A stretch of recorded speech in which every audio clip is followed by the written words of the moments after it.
Welcome to Private Asset Management's Week in Review.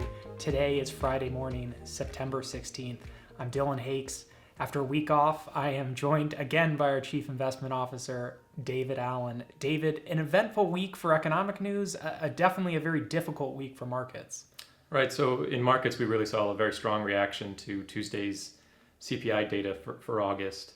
A big sell-off that came on the heels of that release. One of the worst day that we've seen on the S&P 500 in terms of percentage gain or lost that we've seen this year. So what did we hear in the CPI report that caused this huge negative reaction from markets? Well, just looking at some of the headline figures, it might be a little bit of confusion about why the market reacted so negatively. We continue to see headline CPI month over month is slowing. That's mostly due to the decline in gasoline prices in particular that we've seen, but also food prices are continuing to slow. Growth in food prices is continuing to slow. On the core side, however, which I think is going to matter much more to the Federal Reserve and therefore to investors, we saw an acceleration on a month-over-month basis and a year-over-year basis. New vehicle inventories aren't being reestablished at the rate that we expected, and shelter prices, which have long been something we've discussed, continue to see an acceleration there that's driving those core prices higher. So though the headline figures may suggest that inflation is slowing, the core figures suggest that some of the inflationary pressures in the economy are broadening right now.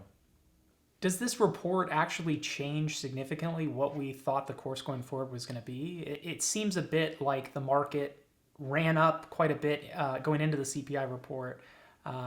Maybe in some wishful thinking that the report would come out more a little bit to the downside on a low inflation number. Markets sold off quickly when that didn't happen. Is this actually a change of course? Are we going to see different Fed policy because of this report? So this one CPI report in and of itself doesn't really change our economic outlook too much. We've known that core inflation is still quite robust, and we're expecting the Fed to have to continue to increase interest rates in order to bring it back down to the 2% target. However, over the last couple of weeks, some market participants have been making increasing bets on a different view that perhaps inflation was going to fall faster, and that we would see fewer rate increases than what we are expecting now. And so as those bets came into the market, we did see equity markets rally pretty significantly. This report does not support that view, and so those bets have largely been unwound. But I think it's probably helpful for people, amidst this sort of near-term volatility, to remember where we are in markets over a longer time span. We're still up off of the mid-June lows, about 5% or mid-single digits above that level. And so, the market trend over the summer continues to be in the positive direction. So if this report, isn't incrementally change things significantly, does that mean it's going to change Fed policy? Or are we still on track for what we believed, last week before this report came out? Well, our outlook for what the Fed's going to be doing next week really hasn't changed much following the events of this week. We've been in the camp of expecting a 75 basis point increase in the Fed funds rate, and we're still there. There has been some greater discussion of a 100 basis point increase and whether or not that makes sense following the CPI data. I think the retail sales data, which was fairly weak this week, as well as the falling inflation expectations included in this morning's consumer sentiment report, suggests that really a 75 basis point increase is what makes sense right now for the economy, and what we expect the Fed to do when they meet next week. We've talked in previous weeks about the market needing to, had farther to go to move up with where we expected the Fed to go with interest rates. How has the market reacted to this? Is the market catching up with Fed expectations? I think that's one of the major positive takeaways we can have for financial markets over the last couple of weeks is that we're seeing market participants and the Federal Reserve come into better alignment in terms of their expectations for future policy. Markets have been increasingly pricing in a higher interest rate environment for a longer period of time, which we think is where the Fed has been communicating in its public statements. The biggest increases that we saw this week on the Treasury yield curve are at the 1 and 2 year maturities, and then we're continuing to see longer term interest rates move higher also. That's a positive for equity markets. It suggests that some of the interest rate volatility that we've seen recently may be diminished moving forward. But those higher interest rates, particularly on the long end, also impact financial markets perhaps in a negative way. In terms of mortgage rates this week, much publicized, increased over 6%, which is going to have a negative impact on housing affordability.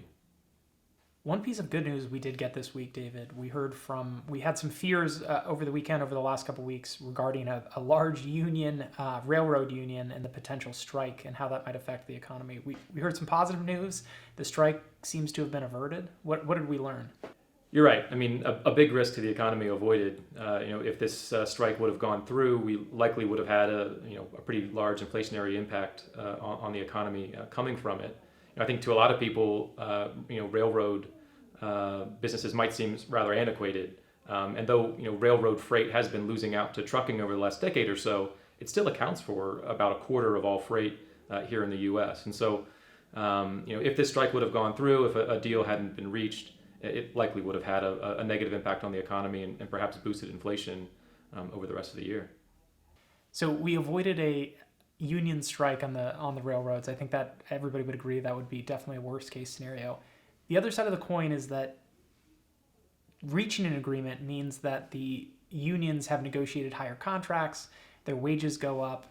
That also is inflationary. It may not be as immediately felt as actually shutting down the railroads. Is this a problem that we have to look out for? This is what everybody's concerned about, long-term inflation. Right. I mean, you're right. There is going to be an inflationary impact from these increased wages. It's for a relatively small number of workers, however. But I do think conditions are ripe for increased risks of unionization, as well as perhaps strikes and lockouts that come from those. Public support in a recent Gallup poll for unions is the highest it's been since the 1960s. And the economic conditions of high inflation and pretty strong wage growth, that means that we're going to see unions asking for more. So though union participation remains fairly low here in the U.S., I do think we're going to hear more and more about these sorts of risks popping up from time to time. All right, David, what do we have on the agenda for next week? But really, all the focus next week is on the Fed meeting on Tuesday and Wednesday. After they wind up on Wednesday, we'll be getting a policy statement. Again, we expect to see a 75 basis point increase in the Fed funds rate following the meeting. There's also going to be a press conference with the Fed chair, where he'll be asked a barrage of questions, as he always is. But I think really what might be most important about next week's meeting is the summary of economic projections. So all members of the FOMC will be submitting their projections for different economic indicators, unemployment, the Fed funds rate. The dot plot will be updated in those projections. And I think it's potentially we're going to see a pretty significant revision in policymakers' outlook for the economy in this set of economic projections versus the last set that we saw. And that might be something that upsets markets midweek. I do agree, David. I think that the FOMC meeting will be the big event next week. And I do agree those economic projections may be something that moves markets. We'll see how markets react to what we hear next week. I want to thank everybody for joining Private Asset Management's Week in Review. I say it every week, but if you enjoy this video series, please like and subscribe on the YouTube channel. We'll see everybody next week.